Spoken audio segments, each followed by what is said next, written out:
It was the kind of night where the ocean seemed endless, black as spilled ink, stretching far beyond the eyes of men who had already seen too much.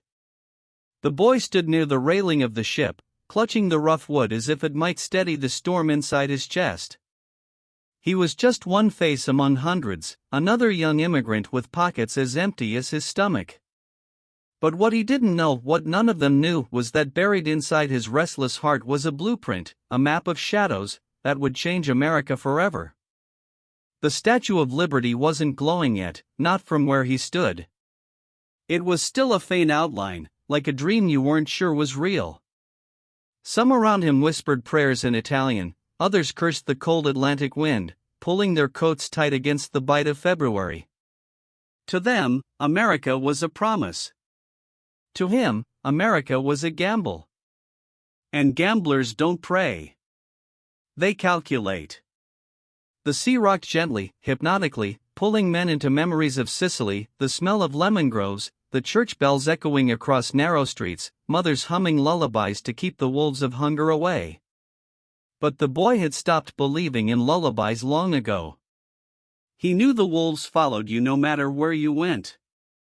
Maybe in America they wore sharper suits, maybe they shook your hand before they bared their teeth, but they were still wolves. He was no taller than the men around him, no stronger, no richer. His shoes were worn thin, soles almost gone. His jacket smelled of salt water and sweat. Yet his eyes, dark and steady, carried something the others didn't, a refusal to be forgotten. When he looked out at that shadowy shoreline, it wasn't liberty he saw, it was territory. A land to be divided, claimed, controlled. The gangster's voice, the one you hear now, would tell you this much: every empire starts in silence. Not with trumpets, not with fireworks, not with destiny written in the stars. It begins when a kid standing in the cold tells himself one thing: I won't die the way they expect me to. The ship moaned as it pushed forward, waves slapping against its side like an angry creditor demanding payment. Below deck, families slept pressed together, bodies swaying with the motion, dreams of America stitched into every sigh. The boy couldn't sleep. He leaned on the railing, eyes fixed on the thin horizon. He thought about his father, buried in a Sicilian graveyard, and his mother left behind with a prayer candle burning low. He thought about the nights he had gone hungry and how hunger was the greatest teacher of all. Hunger teaches you to wait. Hunger teaches you to fight. And hunger never lets you forget. That's what America didn't understand yet. When you let men starve, you don't just make beggars, you make kings in the shadows. The wind carried voices, men swapping stories, women whispering lullabies, children coughing through the cold night air. He listened, silent, storing every sound, every rhythm. Survival wasn't just about fists or knives. It was about knowing when to listen, when to wait, and when to strike. And this boy, this nameless immigrant among hundreds, was already building the patience of a predator. Somewhere deep inside, beneath the fear and fatigue, he felt it stir, the dangerous kind of confidence that only comes when you've lost everything and still refuse to bow. That's the seed of empire. Not riches, not blessings, not destiny. Just defiance. The first glimpse of New York came like a ghost rising out of the fog. A skyline of smokestacks and jagged rooftops, not golden but gray, not free but heavy. The boy squinted through the mist, and for the first time, his lips curled into the faintest smirk.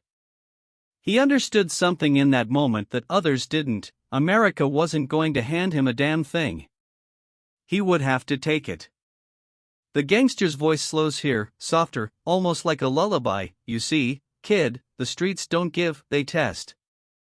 They chew you up, spit you out, and if you're still standing, maybe they let you carve your name into their stones. But most names get washed away in blood and rain. Only a few, only the boldest, the coldest, last. The ship docked with the groan of chains, the shouts of dock workers, the restless shuffle of passengers pressing toward a new life. The boy clutched his meager belongings: half a loaf of bread, a worn photograph, a knife with no shine left in the blade. He didn't look back. Looking back was for the weak. The air hit him first. New York smelled different. It wasn't the salt and citrus of Sicily.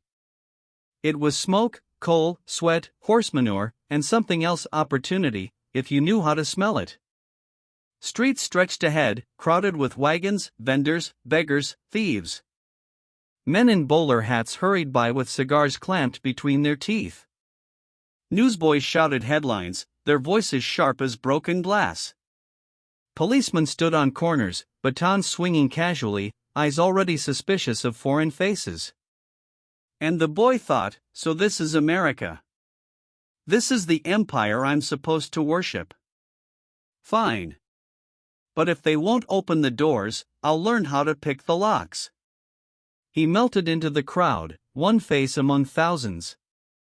Yet even then, something about him stood apart. Not his clothes, not his stature. It was the way he walked, not fast, not hesitant. Just steady, like every step already belonged to him. That's how kings walk, even when they're barefoot.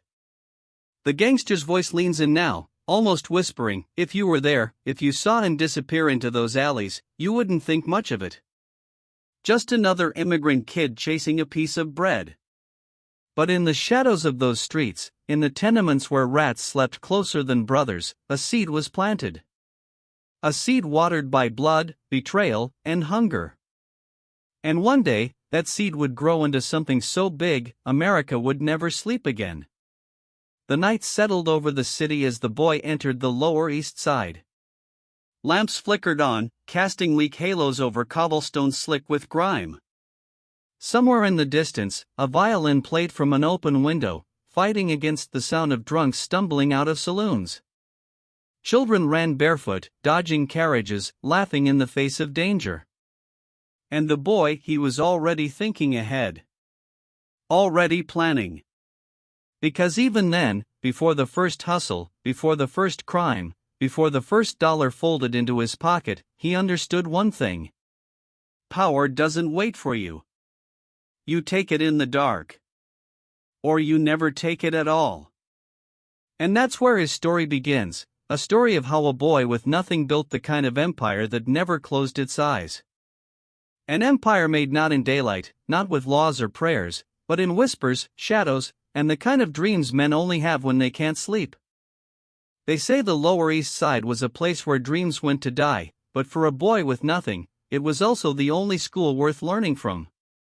The moment he stepped off that dock, the city swallowed him whole.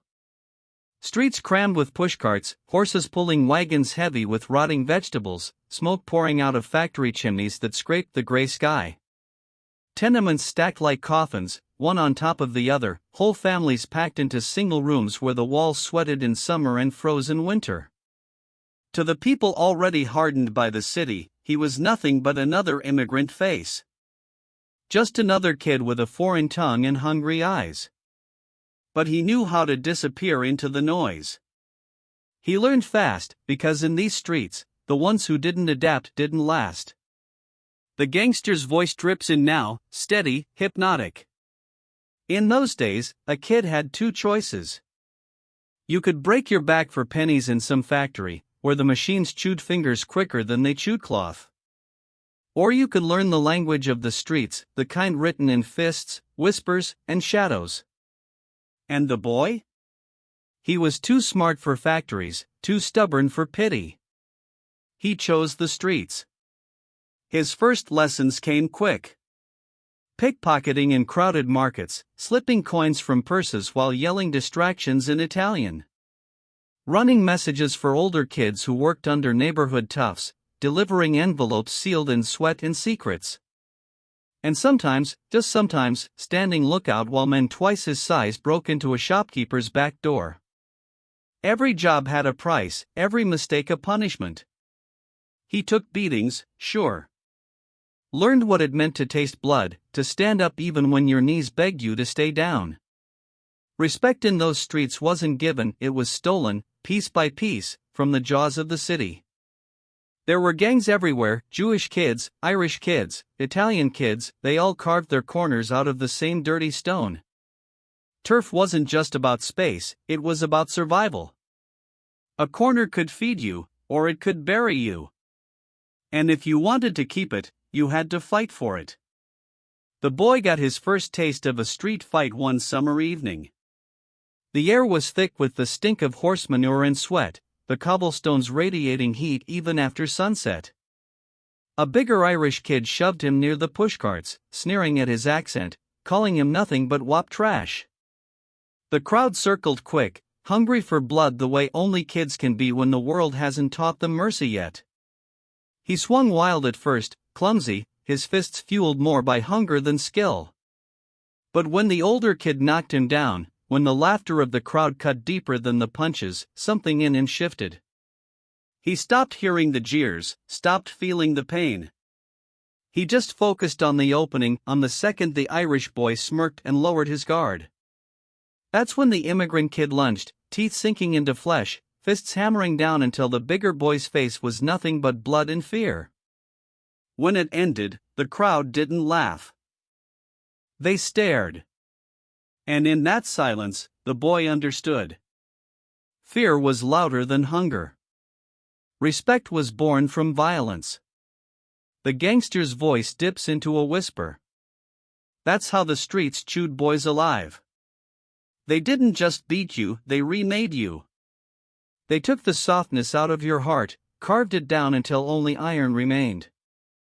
And if you survived long enough, the streets didn't just chew you up. They spit you out harder, sharper, ready to bite back. From then on, the boy wasn't just another face. He was the kid you didn't cross without thinking twice. And in neighborhoods where survival meant knowing who could fight, that was worth more than money. But money was still the goal. He watched the older kids running rackets, selling stolen goods, shaking down shopkeepers who couldn't afford to pay but were too afraid not to. He learned that fear was a business, and those who controlled it were kings. He started small. Picking pockets turned into running packages. Running packages turned into guarding shipments. Guarding shipments turned into cutting deals with boys just as hungry as him. And all the while, he studied. He studied the way the older toughs carried themselves. How they lit their cigarettes slow, steady, like time itself belonged to them. How they spoke in low voices, forcing you to lean in to listen. How they walked into a room and every other man shrank an inch. That's what he wanted, not just money, not just food. Presence. The kind of presence that made others step aside. Life in the tenements was a different kind of education. He saw men lose everything to cards, mothers crying into their aprons while their children went to bed hungry. He saw cops take bribes with one hand and swing batons with the other, proving that law was just another racket with better uniforms.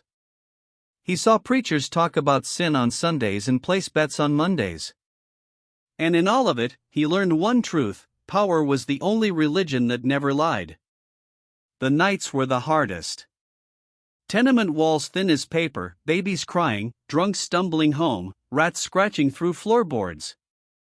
But it was in that chaos he made a vow, whispered into the dark so only the shadows heard him. He swore he'd never die nameless, never be another body forgotten in some alley. If America wouldn't give him a crown, he'd build one himself. The gangster's tone slows now, calm, almost soothing. Imagine that kid lying on a floor harder than most men's coffins, staring at the ceiling while the city howled outside. He wasn't dreaming of freedom, or liberty, or the American flag waving over golden streets. He was dreaming of corner tables in smoky backrooms, of cigars glowing in the dark, of voices dropping when he entered the room.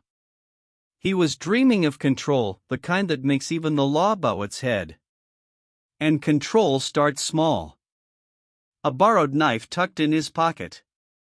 A lookout job that earns him a few coins. A fight that cements his reputation. Little by little, piece by piece, he was carving out a place where nobody could tell him to step aside. By the time he was a teenager, the streets had already made their choice. He wasn't going to be a factory worker, or a dockhand, or some nameless body. He was going to be something else. Something the city didn't expect but couldn't ignore. And that's how the streets worked. They didn't care about your past, your prayers, or your dreams. They only asked one question. Are you willing to bleed for your name? He was. And soon, the city would bleed for him too. Respect. That was the word the streets whispered at night, the word carved into men's bones with fists and blades. Respect wasn't about money, or titles, or even fear. Respect was survival. And if you didn't understand that, the streets made sure you learned. One night, the boy did. It was a damp evening, the kind that left fog crawling low across the cobblestones. The gas lamps along the alleys glowed weak halos of light that barely pushed back the shadows. The boy was running an errand, simple, nothing special. Delivering a note from one man to another, tucked in the inside of his worn jacket. But that night, he stumbled into a lesson no book could teach. He heard it before he saw it, the sound of men grunting, bodies slamming against brick, the sharp crack of a fist against bone. Curiosity pulled him closer, silent as a cat, weaving between barrels and crates. And then he saw. 4 men had another pinned against the wall. The victim was older, a shopkeeper he recognized from the corner. His hands were up, trembling, words spilling out in desperate Italian excuses, pleas, promises. But the men weren't listening. Their leader stood a few steps away, hat tilted low, cigarette glowing red in the dark. He wasn't the one throwing punches. He didn't need to. He had men for that. The gangster's voice leans low here, almost like a whisper against your ear. That's how you knew who really held power. Not the ones who swung the fists, but the one who lit his smoke, calm, steady, while another man's world crumbled in front of him. The boy crouched, watching, unable to look away. Every punch landed heavy, echoing through the narrow alley. The shopkeeper's cries turned into wet coughs, blood running from his nose, staining his shirt. Still, the leader didn't move, didn't speak. He just drew in smoke, exhaled slow, ice cold as stone. Finally, when the man slumped down, barely holding himself up, the leader stepped forward. His voice was soft, steady, almost gentle. You forgot the envelope, he said in Italian. Just 5 words, no louder than a whisper.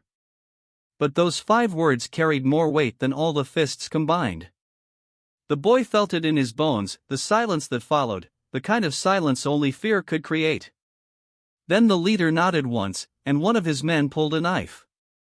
The boy's breath caught. He wanted to look away, but something inside him forced his eyes open. The blade flashed, quick and final, and the shopkeeper collapsed in the mud, lifeless. For a moment, the only sound was the drip of blood mixing with the puddles. Then the leader flicked his cigarette to the ground, crushed it with his heel, and walked away. His men followed, calm, as if they had only finished a routine chore. The boy stayed frozen, hidden, his heart hammering against his ribs. He had seen fights before, seen men beaten. But this was different. This wasn't anger. This wasn't chaos. This was order. Cold, precise, controlled. A message written in blood, pay respect, or be erased. The gangster's tone turns darker, deliberate. That night, the boy learned the first rule of the life he was stepping into. Violence wasn't about rage. Rage was sloppy. Rage got you caught. No true violence was business. It was discipline. And discipline left bodies in alleys when words failed. When the alley was clear, he crept out, inching toward the body. The shopkeeper's eyes stared, blank, wide, at nothing. The boy knelt, staring back, his stomach churning but his mind sharp, absorbing every detail. He understood now why people bowed their heads when certain men walked past.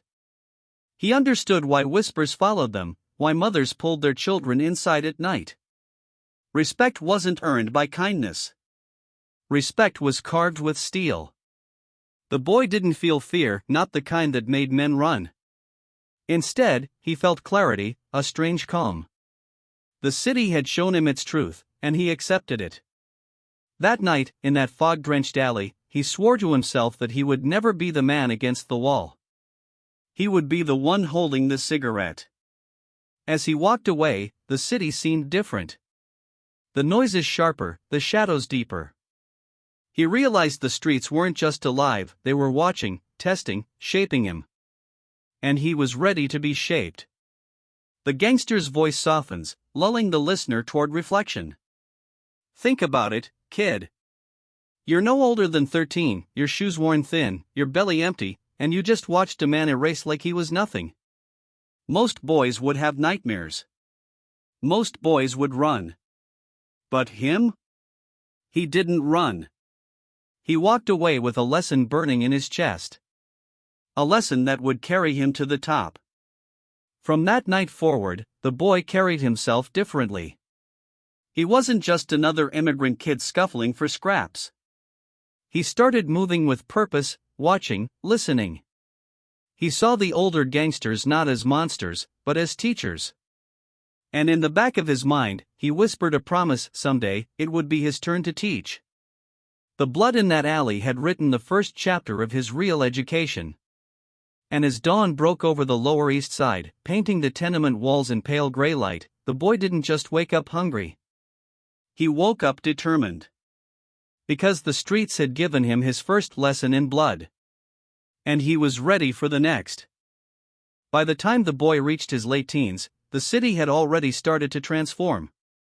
Prohibition rolled in like a storm in the early 1920s, and with it came an opportunity too big for the streets to ignore.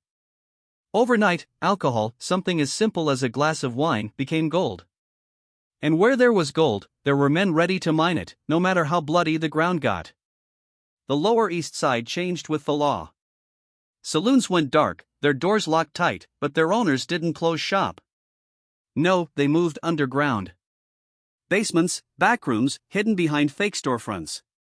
These were the speakeasies, the secret watering holes where men with money, women with red lips, and crooked cops rubbed shoulders. The boy didn't belong in those rooms at first. He was still a runner, still hustling in the shadows, moving crates, delivering messages. But curiosity pulled him in like smoke curling under a door.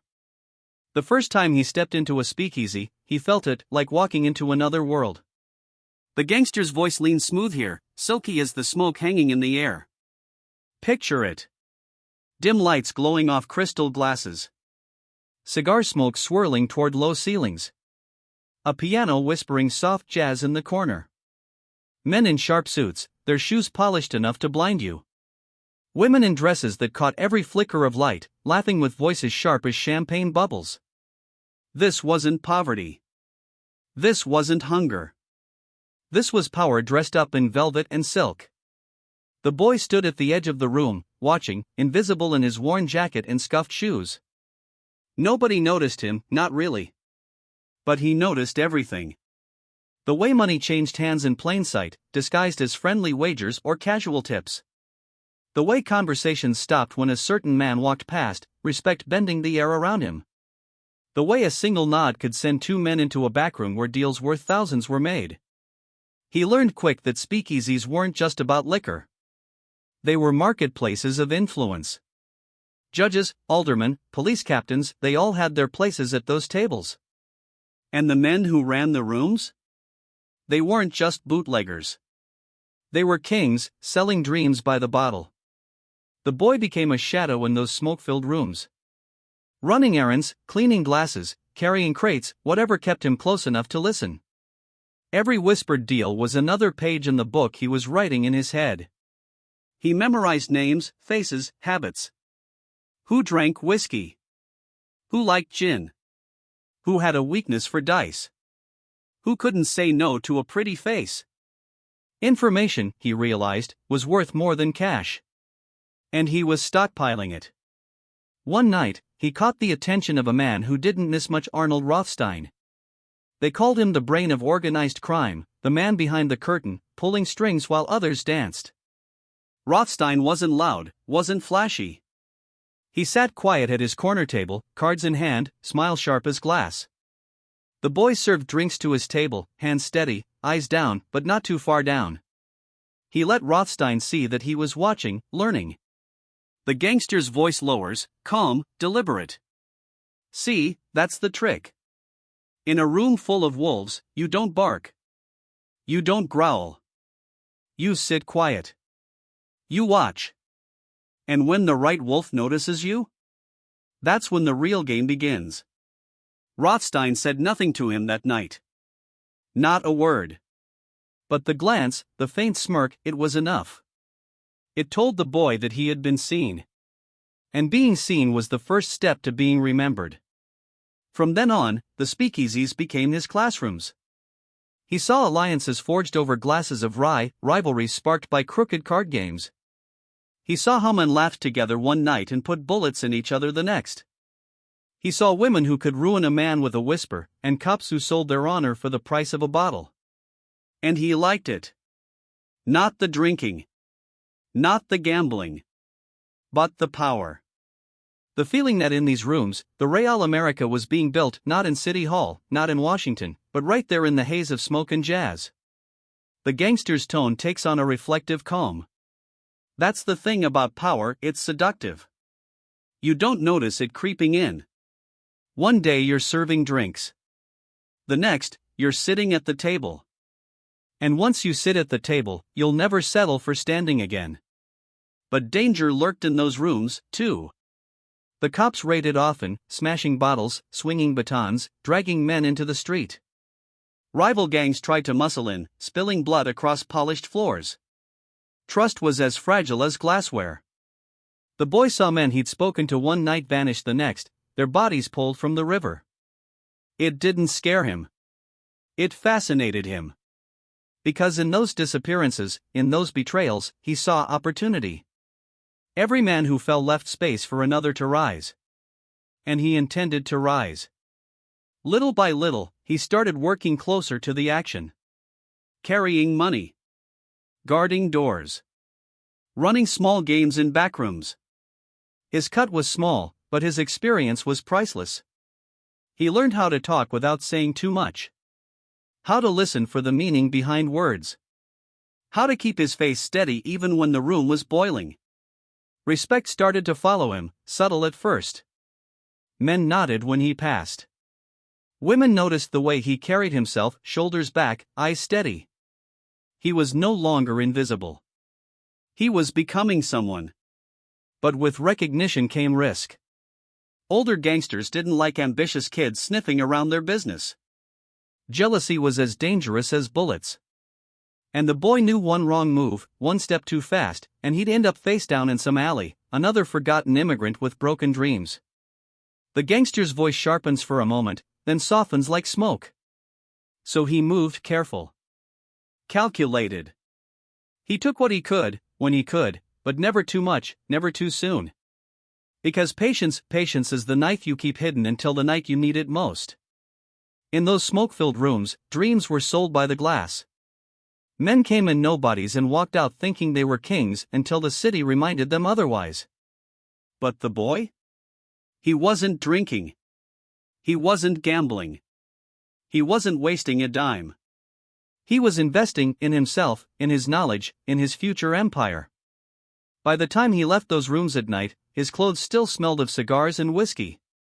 But what lingered more was the vision in his mind, the future he could already see.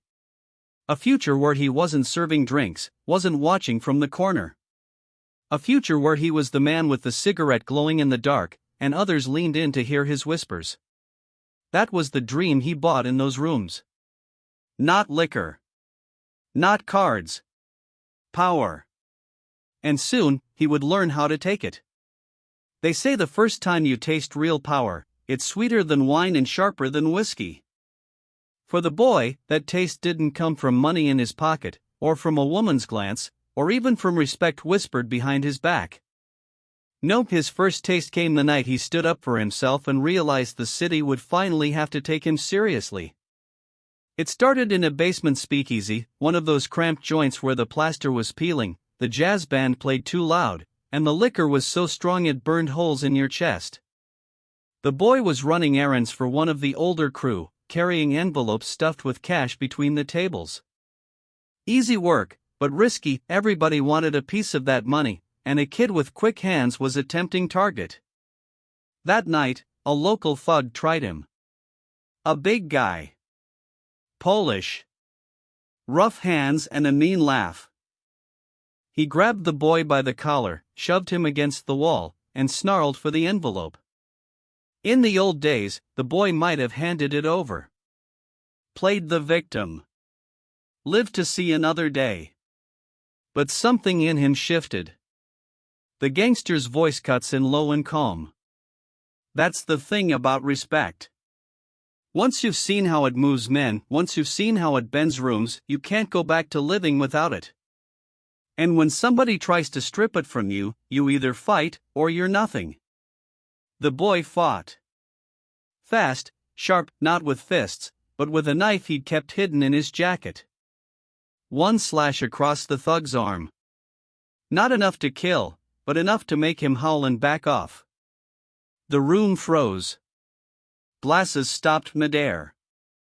The band fell silent. Everyone stared at the skinny immigrant kid with a blade dripping red. For the first time, they looked at him not as a boy, not as an errand runner, but as someone to think twice about. The envelope made it to its destination. The money stayed safe. And word spread. Within days, the story twisted and grew. Some said the boy had gutted the thug, left him bleeding in the gutter. Others claimed he'd taken on 3 men by himself. The truth didn't matter. In this city, reputation was currency. And overnight, his stock had gone up. Men who once brushed him off now nodded when he passed. Women who never noticed him before leaned closer when he walked by. More importantly, the older gangsters started giving him real work, not just errands, but jobs that carried weight. The gangster's tone slips into pride but tempered with warning. That's the danger of power, kid. It's addictive. Once you get a taste, you want more. And more. And more. But every bite you take? Somebody else is watching. Somebody else is deciding whether you're worth feeding or worth burying. His first real job came from one of the neighborhood bosses. Nothing too grand, just collecting a debt from a shopkeeper who'd fallen behind on his payments. But for the boy, it was a test. A chance to prove he could be more than muscle, more than a shadow. He walked into that shop, the smell of fresh bread in the air, the baker's hands dusted with flour. The man begged, pleaded, said business was slow, promised he'd have the money next week. The boy listened, calm, patient, then picked up a loaf of bread, broke it in half, and told the baker that next week he wanted his money as fresh as the bread in his hand. It wasn't just intimidation. It was theater. A message. The baker understood, and the debt was paid on time. The gangster's voice slows, reflective. See, anybody can swing a fist. Any thug can smash a window. But power, real power, comes from making people believe. Believe you're in control. Believe you can take everything from them with a smile. And that's what the boy was learning. Weeks turned into months, and his responsibilities grew. Guarding shipments. Handling payments. Sitting in on meetings, not at the table, not yet, but close enough to hear, close enough to learn. And then came the moment that cemented him in the eyes of the crew. A deal had gone wrong, bad liquor, double-crossing suppliers, guns pulled in the street. Chaos. Men shouting, fists flying, bullets snapping the night air. In the middle of it all, the boy stayed steady. While others panicked, he moved quick, dragging the cash box out of the line of fire, pulling a wounded man to safety. When the dust settled, the bosses noticed. He hadn't just survived. He'd acted with a cool head, the kind of cool that couldn't be taught. The kind of cool that marked a man destined for more. The gangster's voice grows softer, almost hypnotic. That was the first time he felt it, not just respect, not just fear, but loyalty. Men looked at him like he was somebody they could follow. And once you've had men look at you like that, you'll spend the rest of your life chasing it. That night, after the chaos, the boy lit his first real cigar. Not stolen. Not borrowed. Not handed down. His own. He sat in the corner, smoke curling around him, and realized that he'd crossed a line. He wasn't just an immigrant kid running errands anymore. He was part of the machine. But the machine was hungry. Always hungry. And now that it had tasted what he could do, it would demand more. The transition wasn't easy. Older gangsters eyed him with suspicion. Some welcomed him, others plotted against him. He learned quick that power was never given freely, it was loaned, always at a price. He had to pay. In sweat. In blood. In silence. And he paid. Every job. Every night. Every whispered command obeyed without hesitation. He built a reputation not just as tough, but as smart. Reliable. The kind of man you wanted at your side when things went wrong. The gangster's tone sharpens. In this world, that's your real currency. Not dollars. Not diamonds. Dependability. When men know you won't break, won't bend, won't fold under pressure, that's when they start trusting you with the keys to bigger doors. By the time the next summer rolled in, the boy wasn't standing in corners anymore.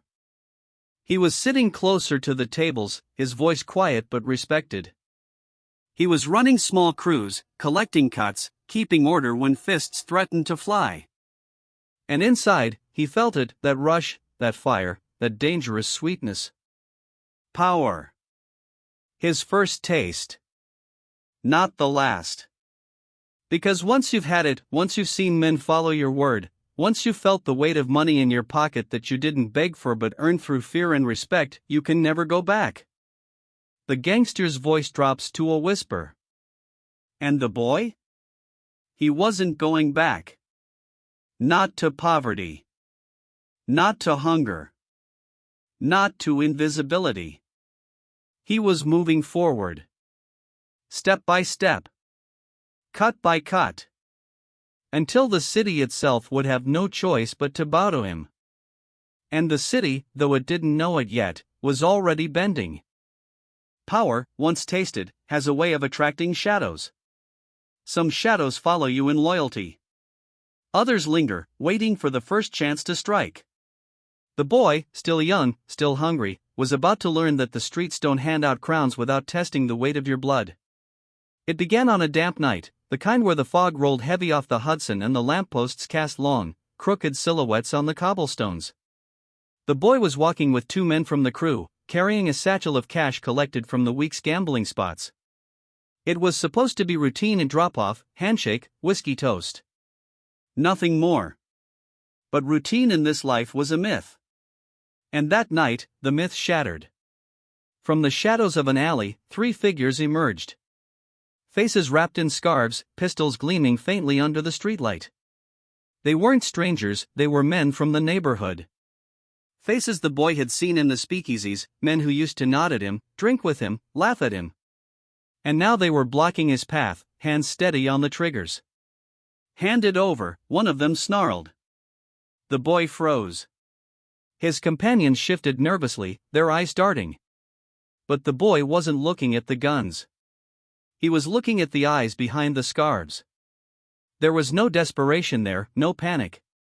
Just calculation. This wasn't a robbery born of hunger. It was a message. Someone had sent them.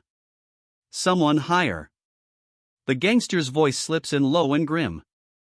That's the thing about this life, kid. Every dollar you earn paints a target on your back. And every step up you take? Someone's already sharpening the knife to cut you down. The boy made his choice fast. He wasn't handing over the satchel. Not because of the money, money could always be replaced. But respect. Reputation. Once you surrendered that, you never got it back. So he moved. Quick, reckless, a blur in the fog. One hand shoved the satchel behind him, the other went for his knife. Shots rang out, echoing through the alley. Bullets sparked against the cobblestones. One of his companions screamed and dropped. The other bolted. But the boy? He lunged forward, the knife flashing. He drove it into the side of one gunman, twisting until the man howled and fell. The second thug fired again, the blast deafening, the bullet grazing the boy's shoulder. Pain burned hot, but he didn't stop. He rammed the wounded man into the wall, head smashing against brick until the pistol clattered to the ground. The third ran. Coward's instinct. The fog swallowed him. And just like that, it was over. Silence lingered in the alley, broken only by the drip of blood onto stone. The boy stood over the fallen, chest heaving, shoulder bleeding, knife slick in his hand. He looked down at the crimson spreading across the cobblestones and realized something that would never leave him. Blood was the currency of this city. And tonight, he'd made his first real deposit. The gangster's voice lowers to a whisper, almost reverent. You never forget the first time you spill blood for power. It's like a baptism. The city don't wash you clean, it marks you. Makes you one of its own. From then on, you're not just a boy. You're part of the street. Part of the game. By morning, the story had spread. The kid had been ambushed. Outnumbered, outgunned. But he hadn't folded. He'd fought, bled, and walked away with the money intact. Some said he'd killed 2 men. Others claimed he'd stared down 5 pistols without flinching. The details twisted, but the truth didn't matter. What mattered was this: the boy's name was being whispered now not in curiosity, but in awe. The bosses took notice. The streets took notice. And more dangerously, the enemies took notice. The funeral of his fallen companion came a week later. A quiet affair. A small church, incense heavy in the air. The boy stood in the back, hat pulled low, watching the widow sob into her hands. He felt a weight settle in his chest, not guilt exactly, but responsibility. His companion had died because he'd chosen to fight, to protect the money, to protect the image. The gangster's voice cuts in hard and cold. That's another truth you learn quick, kid. In this life, people die for you. They die because of you. And if you're smart, you don't waste time crying about it. You carry it. You stack it. You let it build the legend. And so he did. The bosses rewarded him. Not with cash, money was nothing. They rewarded him with trust. They gave him his first real crew. 3 men to command, to test, to mold. It wasn't much, but it was power. And power, no matter how small, was intoxicating. The boy drilled them hard. He wasn't the biggest, but he was sharp. And sharpness cut deeper than muscle. He taught them discipline: never drink on the job, never speak loose, never show fear. The crew began to move with precision. Their collections faster. Their routes safer. Their profits cleaner. But the city doesn't let a rise go unchallenged. One night, while overseeing a gambling den, the boy received word. The thug who'd escaped the alley was back. Not only back, he was talking. Loud. Spreading word that the boy wasn't untouchable. That he'd gotten lucky. That next time, they'd put him in the ground. The boy understood immediately. This wasn't just street gossip. It was sabotage. If left unchecked, it would rot his reputation. So he made a decision. Under the cover of midnight, he gathered his crew. No speeches. No bravado. Just quiet instructions. They moved through the back streets like shadows until they found the thug drinking in a dockside tavern. The gangster's tone is almost ritualistic. This wasn't business anymore. This was doctrine. In our world, if someone bleeds you, if someone spits on your name, you don't argue. You don't reason. You erase them. Otherwise, you're finished. The boy walked into the tavern himself. Eyes turned. Conversations hushed. He spotted the thug at the bar, laughing, glass in hand. Without hesitation, the boy crossed the room. He didn't wait. Didn't speak. He drew his pistol and fired once clean, straight through the man's chest. The tavern erupted. Screams. Shouts. Chaos. But the boy was already gone, slipping into the fog before the body hit the floor. That single shot echoed louder than any story. It told the streets everything they needed to know. The boy wasn't just defending himself anymore. He was enforcing his name. Blood had been spilled on the cobblestones, and now blood had been spilled by choice. The gangster's voice drops, steady and unyielding. From that night on, the city understood he wasn't just another kid trying to climb. He was someone who'd already drawn lines in red. Someone who'd already proven he'd kill to hold what he had. And once you prove that, doors start opening. But so do graves. The weeks that followed were different. Respect came easier. Fear came quicker. The boy's crew grew tighter, more loyal. But in the quiet hours, when the city was asleep and the fog pressed heavy against the windows, he found himself staring at his hands. Blood leaves stains you can't wash out. And though he never admitted it out loud, part of him wondered if he'd already given too much to the streets. But the streets don't give back. They only take. And he was already too far in to turn around. Leadership in the world of shadows doesn't come with a crown, a ceremony, or applause. It comes with whispers, nods, and the weight of men who look at you not just for orders, but for survival. The boy had spilled blood, survived betrayal, and proved he was more than a runner with quick feet. Now the bosses wanted to see if he could build something of his own. They gave him 3 men. 3 broken pieces of the city. One was Angelo, a sharp-tongued hustler with eyes too quick for his own good. He could count cards faster than most men could count their fingers, and he had a knack for numbers that bordered on obsession. But Angelo had a weakness: women and whiskey. He was slick, but he was slippery. The second was Salvatore, big, quiet, with fists like bricks. He wasn't much for thinking, but in a world where muscle often spoke louder than words, he was a language everyone understood. Salvatore's loyalty was unquestionable, but his temper was a storm. And storms didn't care who they wrecked. The third was Pietro, a jittery street kid who'd grown up running messages, shining shoes, and stealing apples from fruit carts.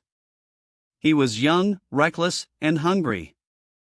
The kind of hunger that could drive a man to greatness or drive him straight into the ground. These were his men. Not polished. Not perfect. But in the cracks of their flaws, the boy saw potential.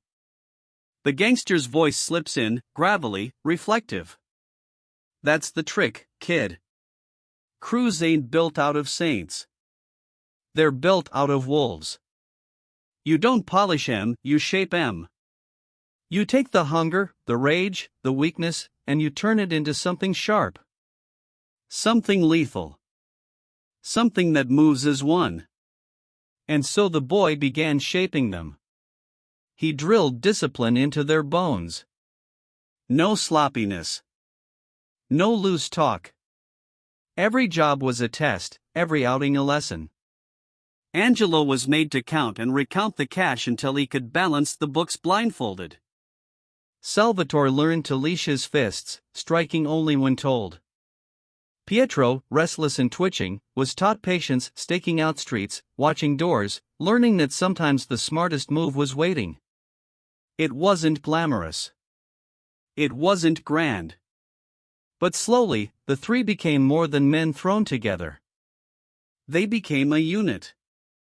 Their first test came with collections. The boy led them through Little Italy, knocking on doors where shopkeepers knew the unspoken deal: pay your cut, and your store stays safe. But that week, one stubborn tailor decided to test the waters. He refused payment, insisting he had already given enough. The boy could have broken his jaw, trashed his shop, made an example of him. That's what many in the life would have done. But the boy was smarter than that. He pulled the tailor aside, spoke quiet, low, almost fatherly.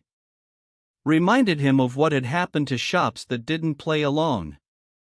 Told him the streets were unpredictable, fires happened, accidents happened, and protection was the only thing standing between his family and tragedy.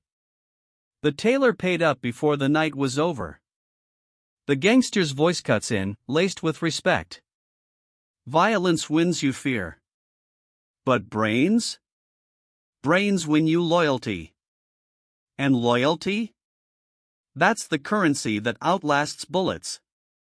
As weeks turned into months, the boy's crew started making money, real money. The gambling dens ran smoother, collections doubled, and whispers began spreading that his crew was cleaner, sharper, and more disciplined than most. With money came opportunities. The boy moved them into bootlegging, striking deals with truck drivers, bribing dockhands, and cutting corners through the speakeasies. Angelo handled the books. Salvatore made sure shipments weren't interrupted. And Pietro ran the late-night errands with eager energy. The city's veins pulsed with liquor, and the boy's crew was learning how to tap into it. But with success came jealousy. Rival crews started circling, testing the edges, looking for cracks. One night, a rival gang hit one of their shipments, hijacking a truck full of Canadian whiskey before it reached the speakeasy. The boy could have begged the bosses for backup. But he didn't. He knew this was his test. His men were watching, the streets were watching, and weakness wasn't an option. So he planned. The gangster's tone sharpens. This is where leadership shows its teeth, kid. It ain't about who's the toughest or who shouts the loudest. It's about who sees the angles, who moves the pieces, who turns a loss into a weapon. The boy sent Pietro to watch the rival crew, shadowing them for days, learning their routines.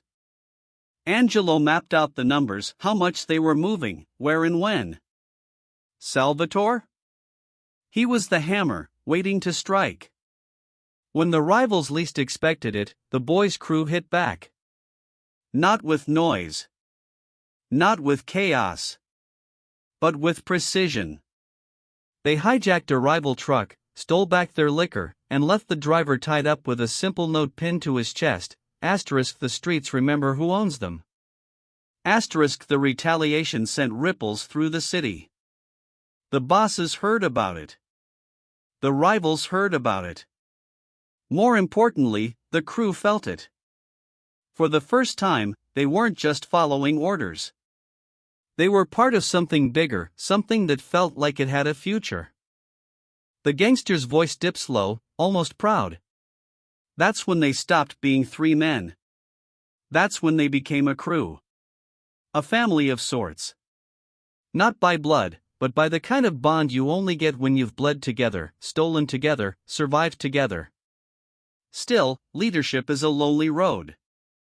Late at night, when the others were drinking or celebrating their wins, the boy would sit alone in the back room, cigarette burning low, staring at the money stacked on the table. He wasn't thinking about the cash. He was thinking about what it meant. Power grows, but so does the target on your back. And he knew it was only a matter of time before someone higher up came knocking, not to congratulate him, but to test if he could handle more. The test came sooner than expected. One of the bosses summoned him.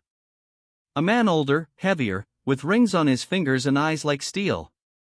He leaned forward across the table and said, "You've done good, kid. Real good.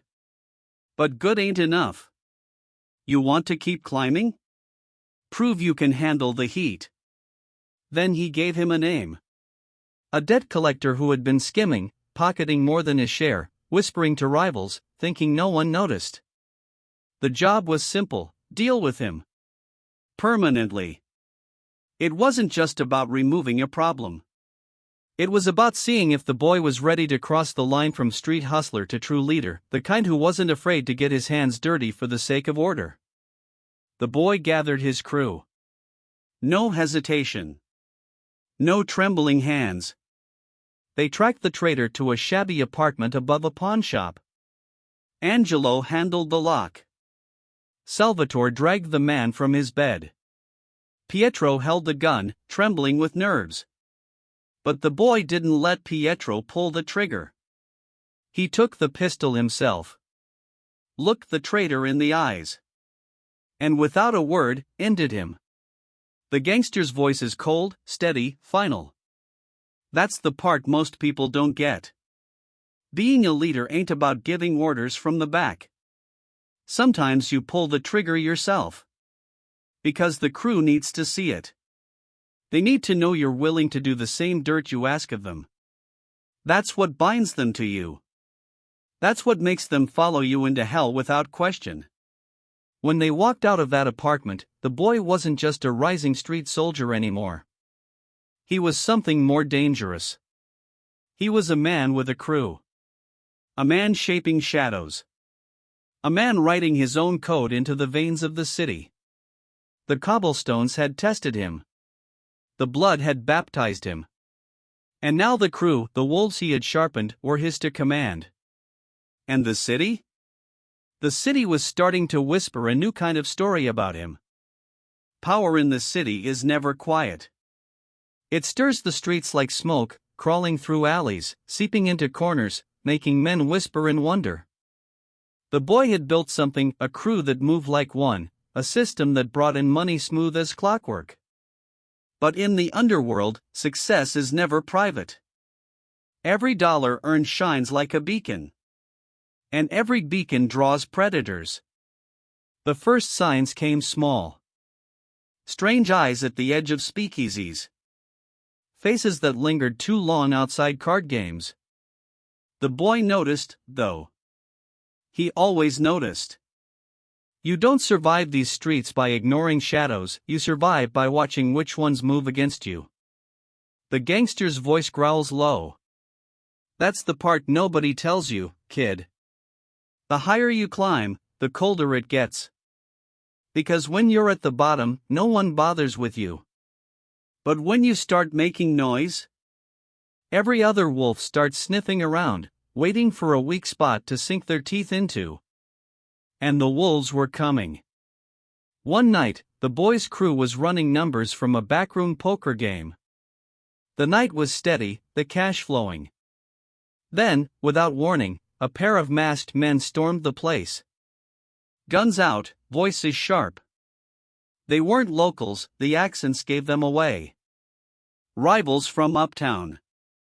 They grabbed the pot, threatened the players, and vanished into the night. It wasn't about the money. It was about the message. Someone was testing the boy. The crew was furious. Salvatore wanted blood. Pietro begged to chase them down. Angelo muttered about numbers bleeding red. But the boy didn't move quick. He thought. He measured. He said, calm and cold, if they're bold enough to rob us once, they'll be bold enough to try again. We wait. We watch. And when they come back, we make sure they don't leave. 2 weeks later, they came again. Same masks, same guns. Only this time, the boy's crew was waiting. Salvatore came down on one like a hammer, breaking his arm before he could fire. Pietro, nervous but hungry, pinned the other against the wall. Angelo cleared the room, herding the gamblers out before panic could ruin the setup. The boy stepped forward, calm as ever, and pulled off their masks. Two faces. Young, desperate, terrified. They weren't soldiers. They were pawns sent by a rival crew working under a man named Vincent Morello. Morello wasn't new. He was older, heavier, with slick hair and a reputation for brutality. His racket stretched across uptown. His men ran liquor and cards, and his ego was the size of the city itself. And now Morello wanted the boy's piece of the pie. The gangster's voice hardens. This ain't a business of sharing, kid. There's no splitting the city down the middle like a loaf of bread. Either you take what's yours and hold it, or somebody else takes it from you. That's the law of the streets. That's the law of wolves. So the boy made a decision. He sent a message back. The two pawns were released, beaten but alive. But each carried a note pinned to their coats. It read, * next time we don't send you back. * but warnings only delay the inevitable. Morello escalated. His men started muscling into gambling joints, spreading whispers that the boy couldn't protect his own. A shipment of liquor vanished before it hit the docks. One of the boys' speakeasies found its windows smashed, its bar set on fire. The city was tilting toward war. The crew felt the strain. Angelo grew restless, muttering about money leaking like water from a broken pipe.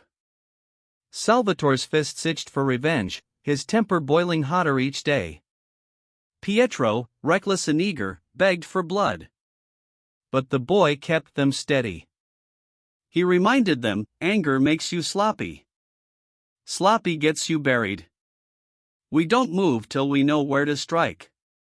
The gangster's tone dips into admiration. See, that's the difference between a soldier and a leader. A soldier wants to fight. A leader knows when not to. War ain't about bullets, it's about timing. Then betrayal struck.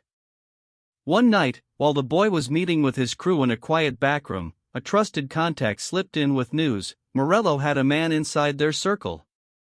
Someone close was feeding him routes, shipments, schedules. The crew froze. Suspicion hung thick in the air like smoke. Eyes darted between them. Angelo. Salvatore. Pietro. Tension sharp enough to cut. The boy looked at each man carefully. And in that silence, he realized something cruel. The rival wasn't just outside. Sometimes the real enemy was the one sitting across the table, smiling, drinking your liquor. The traitor revealed himself soon after. A low-level runner, one of the boys, a kid Pietro had vouched for, disappeared during a job. Hours later, Morello's men ambushed a shipment, knew every detail, every turn, every guard. Too precise to be chance. The boy tracked the runner down in a dingy boarding house. The traitor didn't beg. Didn't plead. He just shrugged and said, Morello pays better. The gangster's voice turns razor sharp. And that's the truth of it, kid. Loyalty in this life is like smoke, it drifts to wherever the wind blows stronger. Money talks louder than blood. That's why you don't trust words. You trust fear. The boy pulled the trigger himself. Quick. Clean. Then left the body for the rats. After that, the war was official. Morello sent crews to rough up their men. The boy hit back, torching one of Morello's warehouses. Streets ran red with warnings, each side daring the other to go further. But the boy never lost control. He didn't rush. Didn't roar. He planned, step by step, piece by piece, until he had Morello cornered. The turning point came with liquor. Morello's biggest racket was a warehouse on the edge of the docks, stacked to the ceiling with Canadian whiskey worth thousands. Guarded. Fortified. Untouchable, or so Morello thought. The boy saw opportunity. He spent nights studying the place. Watched guard rotations. Mapped exits. Bribed dockhands. Then, with precision sharper than a blade, he set the plan in motion. Angelo managed the bribes, ensuring half the guards were drunk or distracted. Pietro carried messages, keeping lookouts tight. Salvatore led the muscle, moving crates like they were feathers. In one night, the boys' crew emptied half the warehouse. Crates vanished into hidden trucks, whisked away to speakeasies loyal to him. And to make the message louder, he left something behind, one crate cracked open, whiskey spilling across the floor, with a single matchbook tucked inside. The matchbook bore his name. The gangster's laugh is low, dark. Beautiful. That's how you fight a war, kid. Not with noise, not with chaos, but with a reminder. A reminder that every dollar he thinks is his can be yours. That every corner of this city can turn against him if you will it. The strike broke Morello's pride. His men whispered that he was slipping, that the boy had outsmarted him. And in the world of shadows, whispers are louder than gunfire. But the war wasn't over. Morello wasn't the kind to back down.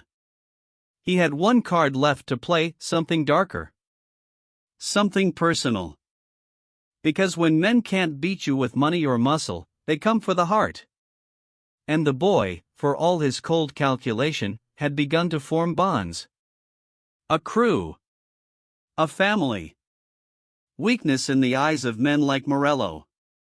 The section closes with the gangster's voice dropping to a low, heavy growl. And that's the lesson, kid. Every rival in this life comes with teeth. Some bite at your wallet. Some bite at your flesh. But the worst? They bite at your heart. They find the ones you care for, the ones you bleed for. And they use them against you. That's how wars get bloody. That's how legends get written in red. The city never sleeps, but some nights feel darker than others. Heavy. Like the cobblestones themselves are waiting to drink blood. The boy had struck Morello deep, cutting into his pockets, making him look weak in front of his own men. And for a man like Morello, weakness was poison. He had to answer back or lose everything. And so he answered with fire and blood. It started with whispers. A man on the dock swore he saw Morello's soldiers casing one of the boys' speakeasies. Another said he heard rumors of a hit, a bullet with someone's name on it. The boy listened, but he didn't flinch. Whispers were part of the life. What mattered wasn't the noise, it was the strike that came after. The strike came on a Tuesday night. Salvatore was the first target. He was walking home late, jacket collar pulled high against the cold wind. He thought the streets were empty. They weren't. 2 cars rolled up slow, windows down, barrels glinting under the street lamps. Salvatore drew his pistol, fast as lightning, but the gunfire drowned him. The cobblestones lit up with sparks, bullets chewing through brick and bone. He went down hard, blood spreading like ink across the stones. By the time the cars roared off, Salvatore was gone. The boy got the news in the middle of a backroom game. The messenger's voice trembled when he said the name. Salvatore. Dead. The room went silent. Cards frozen midair. Dice stopped mid-roll. The boy's jaw tightened, but he didn't move. Didn't shout. Didn't rage. He only whispered, low, steady, "Then we bury him like a king." The funeral was quiet, but dangerous. Men from every corner of the city came to pay respects, even those who weren't loyal. Because when a man like Salvatore dies, the city notices. The boy stood by the coffin, staring down at his fallen brother. Salvatore had been more than muscle. He'd been loyalty made flesh. The kind of loyalty you couldn't buy, couldn't fake. The gangster's voice cuts through, gravelly and heavy. That's the worst part of this life, kid.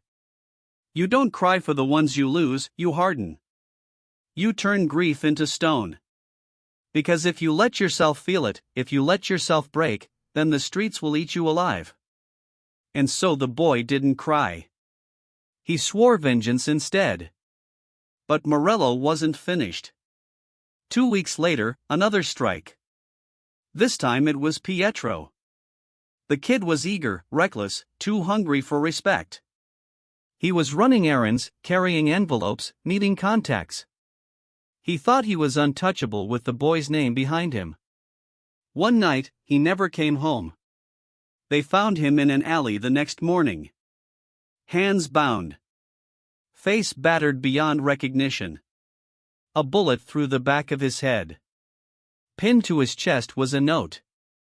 3 words written in red, *, stay out, boy. *, the crew unraveled. Angelo raged, blaming the boy for holding them back, for not striking harder, faster. Some whispered about leaving, about switching sides before Morello swallowed them all. Fear spread like a sickness, infecting every corner of their operation. But the boy didn't bend.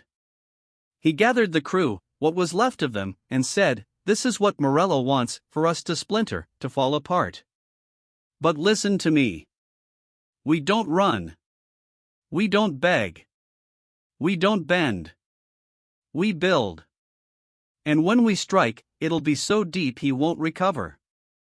The gangster's voice hisses sharp, almost proud. That's the steel in him. You lose brothers, you lose blood, you lose sleep, but you don't lose focus. That's what makes a boss. That's what makes a legend. The boy's vengeance began with fire. Morello had a club uptown, a glittering joint where politicians and judges drank whiskey on the house and forgot their morals. The boy sent men in the dead of night carrying cans of gasoline. They smashed bottles, poured fuel across velvet carpets, and lit matches. By morning, the club was ash. The fire licked high into the night, painting the city red. Morello's connections screamed, panicked, demanded answers. And for the first time, Morello felt the sting of humiliation. But it wasn't enough. Not for Salvatore. Not for Pietro. The war spilled into the streets. Gunfights erupted in alleys. Speakeasies turned into battlegrounds. Drivers carrying liquor shipments were found slumped over their wheels, throats cut. Every corner became a trap, every shadow a danger. The boy stopped walking alone. He carried 2 pistols now, 1 in each pocket. His eyes never rested. His mind never stopped calculating. And then came the night of the cobblestones. It was supposed to be a simple run, Angelo escorting a truck loaded with Canadian whiskey through the old quarter. Narrow streets, tight turns, the kind of route only a man who knew the city by heart could manage. The boy rode shotgun, silent, eyes sharp. Halfway through the quarter, the ambush came. Morello's men blocked the street with 2 cars. Machine guns opened fire, rattling like thunder, sparks lighting up the night. Bullets tore through the truck's windshield, shredding glass and flesh alike. Angelo was hit first. The wheel spun out of control, the truck slamming into a stone wall. Crates exploded, whiskey flooding the street like blood. The boy crawled out, ears ringing, body burning. He saw Angelo slumped over, blood pouring from his chest. Angelo's last words were a whisper, faint as smoke, "Don't let him win." And then his head fell back, eyes empty. The boy staggered to his feet, pistols in hand. Morello's soldiers advanced, grinning, certain they'd finally broken him. But grief turned to fury. He fired wild, fast, precise. 1 man dropped. Then another. He moved like a shadow, slipping between barrels and broken crates, using the chaos as cover. By the time the smoke cleared, the cobblestones were slick with blood. Morello's men lay scattered, lifeless. The whiskey still flowed, mixing with the red, painting the streets in a river of fire and death. The boy stood in the center, chest heaving, face like stone. Alone. The gangster's voice drops to a whisper, almost reverent. That night wrote his name in the streets. Blood on the cobblestones, fire in the air, that's when the city started whispering not about a boy, but about a boss. But remember this, kid, every legend is written in other men's graves. And the deeper the legend, the deeper the graveyard. Word spread fast. Morello's men had failed to kill him. Instead, he had turned the ambush into a massacre. The city buzzed with rumors that the boy was untouchable, that death itself couldn't claim him. Fear shifted, tilting away from Morello and toward the boy. But victory carried a cost. Salvatore was gone. Pietro was gone. Angelo was gone. 3 brothers in blood and bond, cut down one by one. The boy was left standing, but standing alone. And loneliness in this life is heavier than bullets. The section closes with the gangster's voice, low and heavy, like a sermon in the dark. That's the curse of power, kid. You rise, you conquer, you carve your name into the stone, but every step costs you someone. Every brick in your empire is laid with blood. And the cobblestones don't forget. They drink it in, and they keep it like ghosts whispering under your feet. Remember that when you dream about the throne, because the throne is made of bones. Power don't whisper forever. It roars. And when it roars, somebody bleeds. The boy had built himself into a name, a shadow turned substance. He had the unions, the speakeasies, the politicians sipping from his glass. But all of it meant nothing so long as Morello still breathed. The old boss's empire was a vulture circling above, waiting for a stumble, waiting to swoop and tear everything apart. And the boy?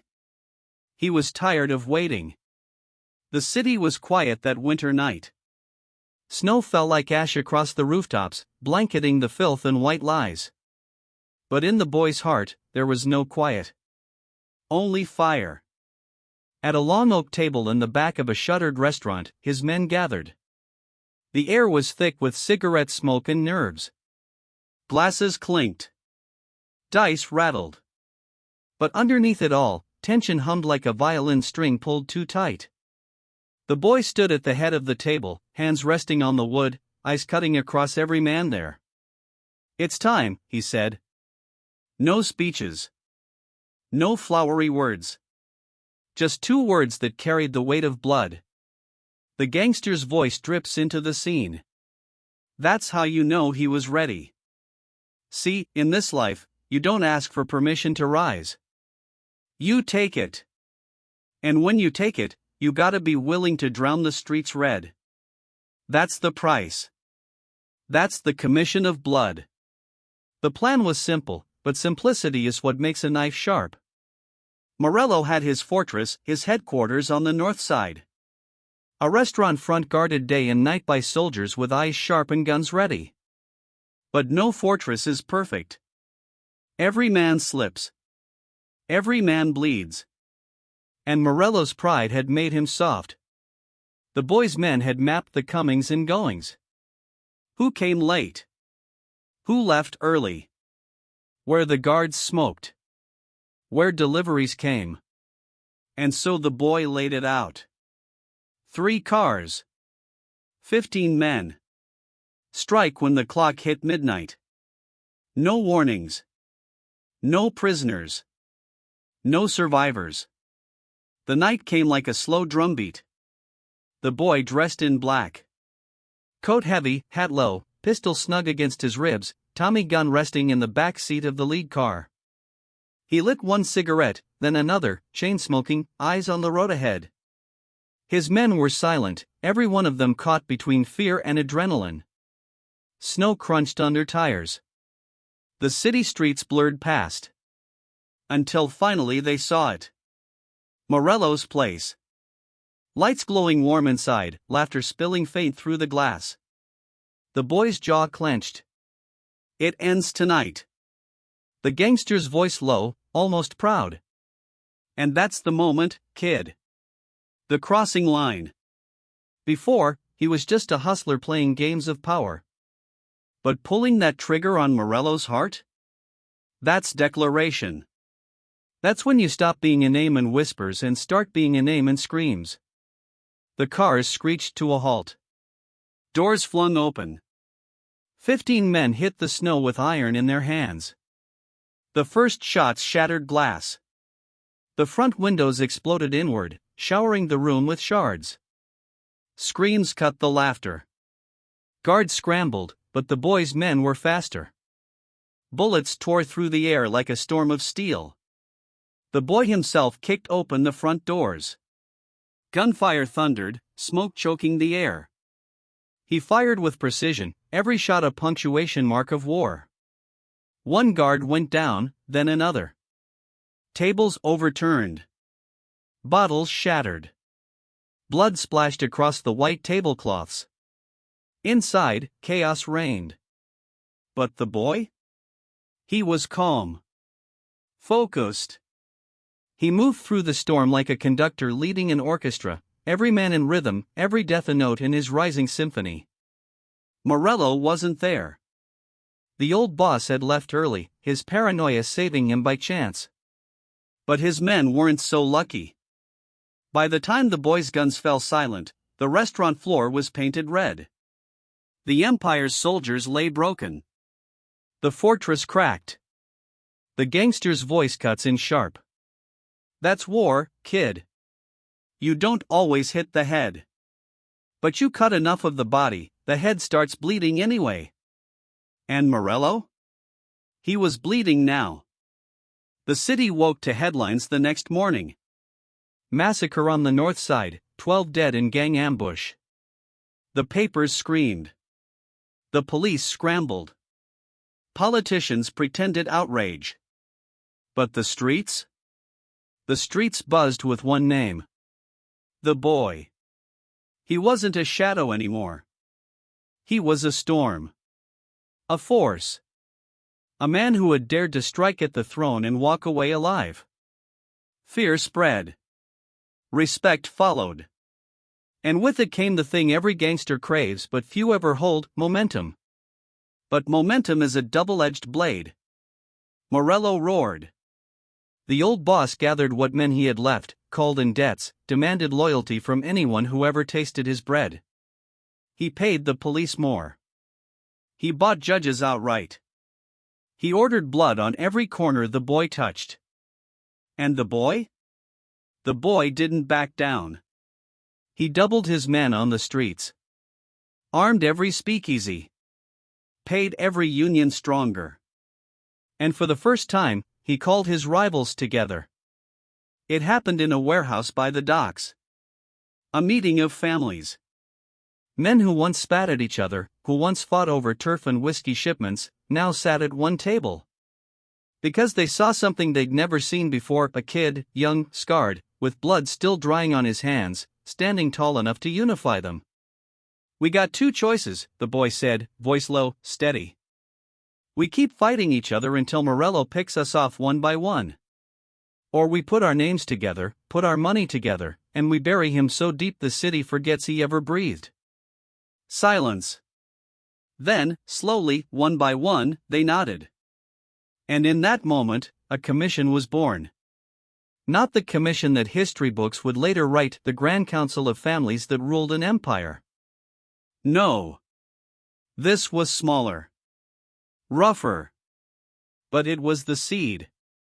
The first taste of order in a world of chaos. And the boy?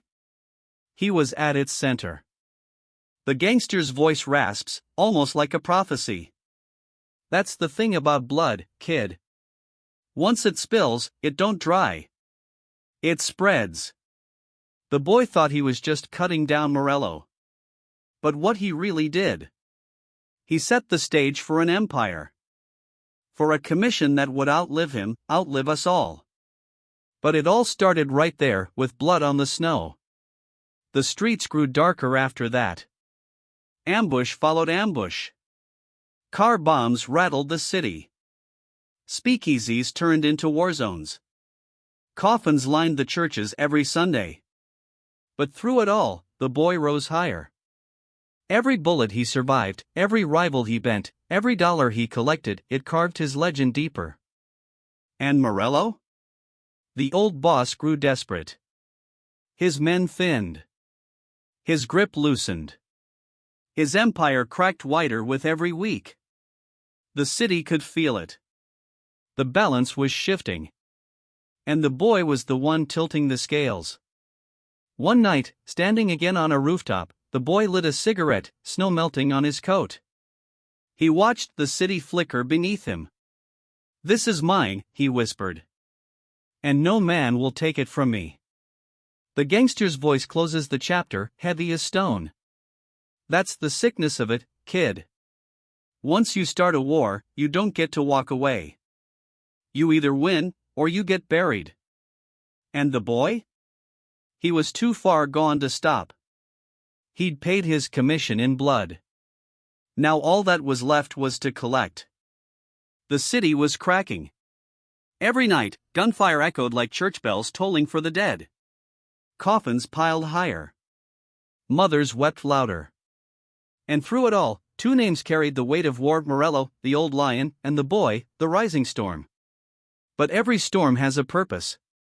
And this one was carving its way toward a single truth: only one king could wear the crown. The gangster's voice cuts low, like gravel in a throat. "You gotta understand, kid, Morello wasn't just some boss. He was the boss. The kind of man who built his empire when the rest of us were still learning how to load a pistol. He had the cops, the judges, the politicians in his pocket. He had fear on every corner. But power, it's like milk. It spoils." And by the time the boy came for him, Morello's empire stank of rot. The war had dragged on for months. Ambushes. Bombings. Street corners painted red at dawn. But each battle carved Morello down a little more. His men fled. His money bled. His allies whispered, asterisk, he's slipping. Asterisk, and in the underworld, whispers are death sentences. The boy pressed harder. He tightened his grip on unions. He bribed cops bigger than Morello ever had. He spread cash into every neighborhood, bought loyalty with bread, booze, and bullets. The people saw it. And little by little, the old lion's roar became a growl. The final blow came on a sweltering summer night. The boy was in a smoke-filled backroom, maps spread across a table, pistols laid out beside glasses of whiskey. His captains leaned in, waiting. The boy tapped his finger against Morello's stronghold, an old mansion on the outskirts of the city. "This ends now," he said. Silence. Then, one by one, the men nodded. The decision was made. The gangster's voice, heavy with memory. "That's how it happens, kid. Not in fireworks. Not in speeches. Just a room full of men tired of war, ready to bleed one last time. That's when empires shift. That's when kings fall." The mansion sat behind iron gates, guarded by what was left of Morello's soldiers. Floodlights cut across the lawn. Windows glowed with the faint amber of late-night whiskey. Inside, Morello sat in his study, staring at the city he no longer controlled. He knew the boy was coming. He could feel it in his bones. But pride is a poison. Morello wasn't running. He was waiting. The boy rolled up in 3 black sedans, engines rumbling low, headlights off. His men slipped out into the night, guns heavy in their hands. The air smelled of grass and gun oil. The boy adjusted his hat, eyes locked on the gates. "Cut the lights," he ordered. Within seconds, the wires were slashed. Darkness swallowed the mansion. Shouts rang out. The first bullets followed. The war's last battle had begun. Gunfire tore through the night. Muzzles flared like fireflies in the dark. Morello's guards scrambled, returning fire, but they were outnumbered, outgunned, and already broken by months of war. The boy moved forward like a phantom, his Tommy gun chattering, his men surging around him in a tide of steel. The gates fell. The lawn turned to mud beneath blood and boot prints. Windows shattered as gunfire ripped through the mansion walls. Inside, Morello's empire collapsed brick by brick. The gangster's voice drips with something colder than nostalgia: finality. And that's the truth, kid. Every empire looks untouchable until the bullets start flying through its windows. Then it's just wood, glass, and flesh. And flesh? Flesh always breaks. Room by room, the boy's men stormed the house. Guards dropped where they stood. Chandeliers swayed as bullets cracked the plaster. The smell of gunpowder smothered the air. The boy kicked open doors, clearing each hallway with precision. This wasn't rage, it was surgery. He wasn't just killing Morello's men. He was cutting the cancer from the city. Finally, only one room remained. The study. Inside, Morello sat behind his desk, revolver in hand, a half-empty glass of scotch trembling in his fingers. His hair was silver now, his face a map of lines carved by years of power and fear. He looked tired. But his eyes still burned. When the boy entered, Morello didn't raise the gun. "So you're the ghost they keep whispering about," Morello rasped. "I'm no ghost," the boy said, voice steady. "I'm the future." The gangster's voice, slow, deliberate. That's the kind of line you don't forget. Not 'cause it's clever, but 'cause it's true. Morello was the past. The boy was the storm comin' to wipe it clean. For a moment, silence stretched between them. Two men, two generations, staring across a desk stained with the weight of history. Morello finally raised the revolver. His hand shook, but he pulled the trigger anyway. The hammer clicked. Empty. The boy didn't flinch. He stepped forward, raised his pistol, and fired once. The old lion slumped in his chair, scotch spilling across the floor. The war was over. The gangster's voice, softer now, almost respectful. And that was it. No fireworks. No crown. Just a body in a chair and silence in the air. That's how kings fall. That's how new ones rise. The boy stood over Morello's body for a long time. He said nothing. He didn't smile. He didn't gloat. He just lit a cigarette, the flame trembling slightly in the quiet room, and took one long drag. "This city belongs to me now," he whispered. Then he turned and walked out. The aftermath was chaos. The papers screamed again, Morello dead, underworld king slain in his own home. Politicians panicked. Cops scrambled. Priests preached fire and brimstone. But the streets? The streets bowed. Every hustler, every union man, every crooked cop, they knew who held the crown now. The boy. The storm had passed. And in its place stood an empire waiting to be claimed. The gangster's voice sharpens, almost warning. But power don't come free, kid. You pay for it with friends buried, enemies made, and nights where you can't sleep without a gun on the nightstand. The boy thought the hardest part was tucking the crown. Nah. The hardest part is keeping it. That night, the boy stood again on a rooftop, the city stretched before him like a kingdom made of smoke and neon. He thought of the blood spilled. The faces lost. The promises made. And still, he smiled. Because in that moment, he wasn't the boy anymore. He was the boss. The king. The name that would echo in every alley, every speakeasy, every whispered deal. The boy was gone. What remained was legend. The gangster's voice closes the chapter with finality. And that's the fall of Morello, kid. Not just the end of a man. The end of an era. From that night on, the city was his. The boy had climbed the throne of blood. But every throne? Every throne is built on bones. And sooner or later, bones break. The city was silent after Morello's death, but it was the kind of silence you hear after a storm, heavy, waiting, full of broken things. The papers called it the end of an era. The cops called it the collapse of crime. But in the streets, everyone knew better. Morello was gone, but something worse had been born. The boy was no longer a ghost. He was the boss. The gangster's voice cuts through like smoke. Here's what they don't tell you, kid. Killin' the king? That's easy. You put a bullet in his chest, light a cigarette, walk away. But bein' the king? That's the real trick. 'Cause now every eye's on you. Every rat wants your throne. Every friend wants your money. And every enemy wants your head. That's the life the boy stepped into. That's the weight he put on his shoulders. The first move was order. Chaos might win wars, but it don't rule cities. The boy knew this. He gathered his captains in a smoke-thick backroom above a bakery, the air sweet with bread and sour with tension. Around the table sat killers, thieves, and dreamers, each one loyal to him, each one hungry for their slice. The boy leaned in, cigarette glowing between his fingers. "No more wars," he said. The room froze. "We ain't Morello. We ain't animals tearing each other apart. We're businessmen. From this day, the city's ours, not just the rackets, not just the unions, not just the booze.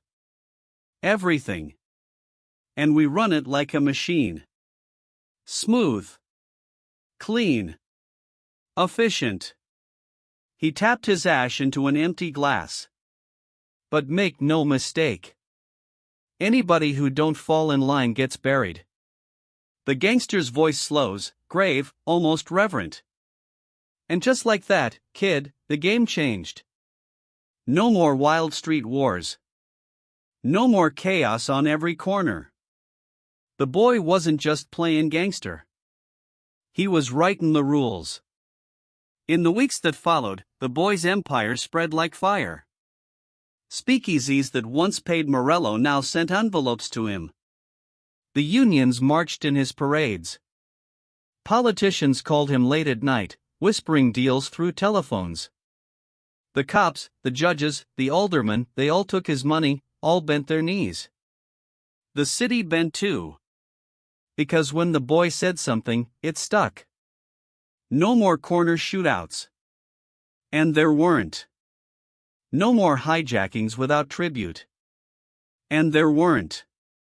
The streets had a new law now, his law. But the boy wasn't just patching holes. He was building something bigger. He saw farther than Morello ever had. Where the old lion saw rackets, the boy saw an empire. He created commissions of men to oversee neighborhoods. He centralized money flows, skimmed percentages, punished thieves who stole from the family. He built fronts, restaurants, bakeries, dry cleaners, each one a mask over the river of dirty money that poured into his coffers. Every move was precise. Every dollar accounted. Every man controlled. It wasn't crime anymore. It was business. The gangster's voice turns with pride, almost admiring. "That's the difference, kid. Morello was a boss. The boy? He was a businessman. He understood something nobody else did. Bullets win battles, but ledgers win wars." Soon, the money wasn't just local. Trucks rolled across state lines carrying liquor to distant speakeasies. Ships docked with shipments of Canadian whiskey. Trucks unloaded crates of cigars, silk, and heroin. The boy's reach spread beyond the city. Chicago, Detroit, Cleveland all whispered his name. And with expansion came something else, respect. Other bosses, once enemies, once rivals, came to him. They saw what he had built. They saw his order. And they wanted in. The meeting happened in a quiet hotel ballroom. The air was thick with cigar smoke, the kind that stung your eyes and tasted like power. Around the table sat the heads of the biggest families in the country. Men who'd carved their cities with bullets and blood. But when the boy walked in, silence fell. He was young. Too young, some thought. But his eyes told the truth, hard, cold, unshaken. He spoke first. "No more wars," he said. "You sound like a priest," one of the bosses sneered. The boy didn't flinch. "I sound like a man who makes money. And that's what we're here for. From this day forward, we ain't enemies. We're partners. We form a commission. A council. We share business. We settle disputes with words, not bullets. We run the country, not just the corners." Silence stretched. Then, one by one, the bosses nodded. And so, the commission was born. The gangster's voice deepens, almost whispering. And there it is, kid. The greatest trick the boy ever pulled. He turned wolves into businessmen.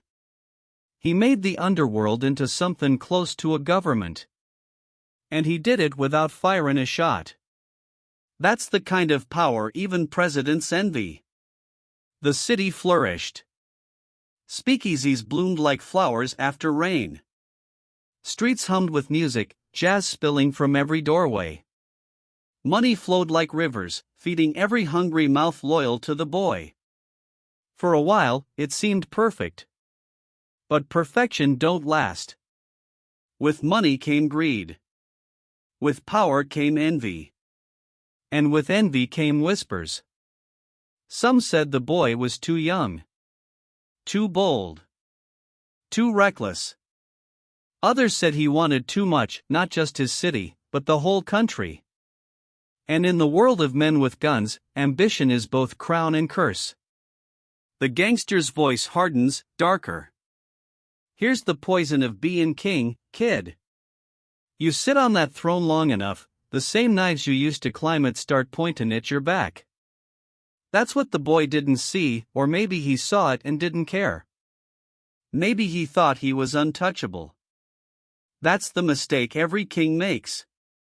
Still, for a time, he reigned supreme. He walked into nightclubs like a prince, every eye turning, every glass raised. He dined with senators. Danced with actresses. Shook hands with men who'd one day sit in history books. He was more than a gangster.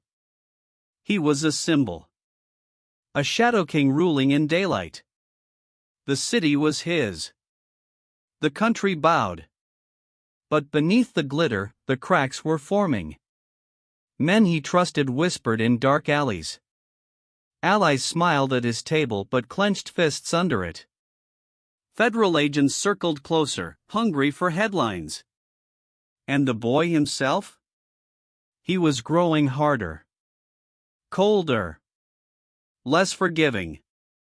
Every king must rule with fear. But when fear is all you've got, the crown begins to slip. The gangster's voice closes the section with a bitter edge. That was the reign of the boy boss, kid. Golden, glorious, and doomed from the start. 'Cause every empire looks strongest at the moment it starts to rot. And the boy's empire? Oh, it was already rotten. The crown was heavy, the knives were sharp, and somewhere in the dark, the next storm was waiting.